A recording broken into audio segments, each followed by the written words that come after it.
Assalamualaikum warahmatullahi wabarakatuh. Halo pelajar Indonesia.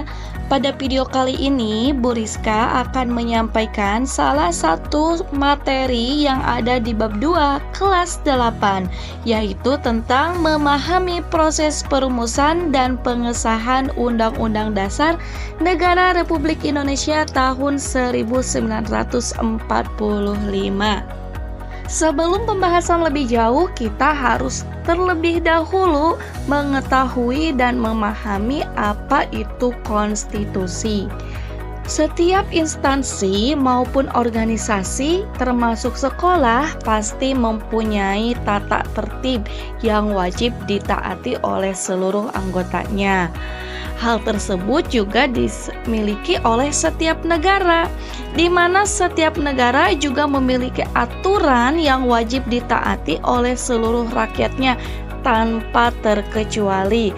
Aturan kehidupan bernegara tersebut dikenal dengan istilah konstitusi.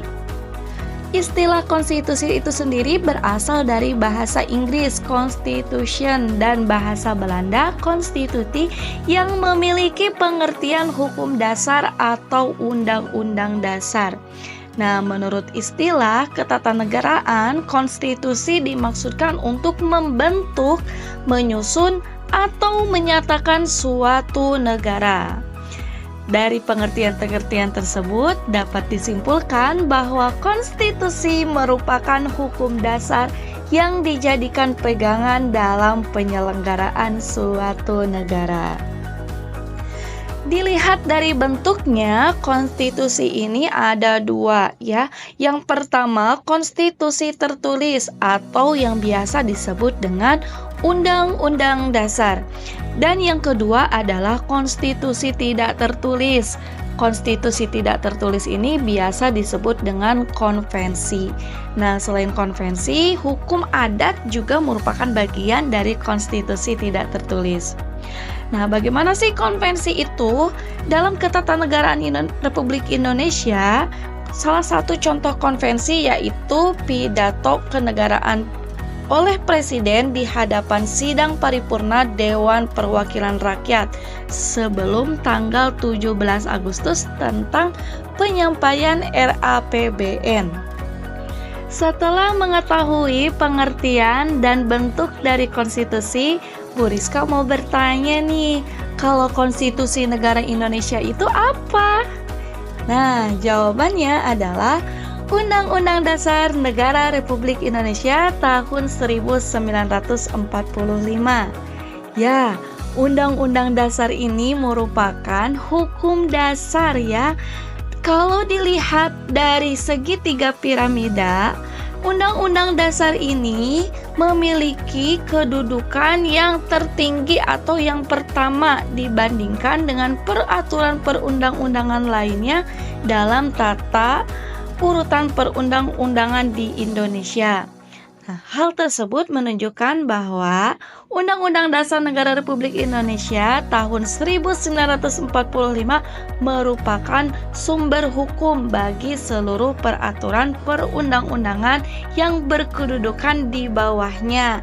Jadi tidak boleh ada peraturan perundang-undangan yang bertentangan dengan Undang-Undang Dasar. Bagaimana perumusan Undang-Undang Dasar itu? Nah, kalau dilihat dari sejarahnya, perumusan Undang-Undang Dasar mulai dilakukan setelah sidang BPUPKI yang pertama dengan dibentuknya panitia kecil oleh Insinyur Soekarno. Tugas dari panitia kecil ini adalah menampung dan menginventarisasi rumusan dasar negara dari para anggota BPUPKI. Selanjutnya, pada tanggal 22 Juni 1945 dibentuklah Panitia 9 yang berhasil merumuskan Naskah Piagam Jakarta atau yang lebih dikenal dengan istilah Jakarta Charter. Nah, Piagam Jakarta inilah yang kemudian menjadi rancangan pembukaan Undang-Undang Dasar. Adapun perumusan rancangan batang tubuh Undang-Undang Dasar Negara Republik Indonesia tahun 1945 itu dimulai dengan pembentukan Panitia Hukum Dasar dalam sidang BPUPKI yang berlangsung pada tanggal 11 Juli tahun 1945. Panitia Hukum Dasar ini merupakan sebuah panitia yang ditugasi oleh BPUPKI untuk merancang Undang-Undang Dasar.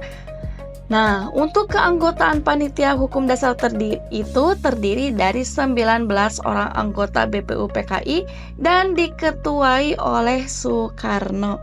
Setelah proses perumusan, tahap selanjutnya adalah pengesahan. Pengesahan Undang-Undang Dasar 1945 ini terjadi pada tanggal 18 Agustus tahun 1945 atau 1 hari setelah proklamasi kemerdekaan Republik Indonesia.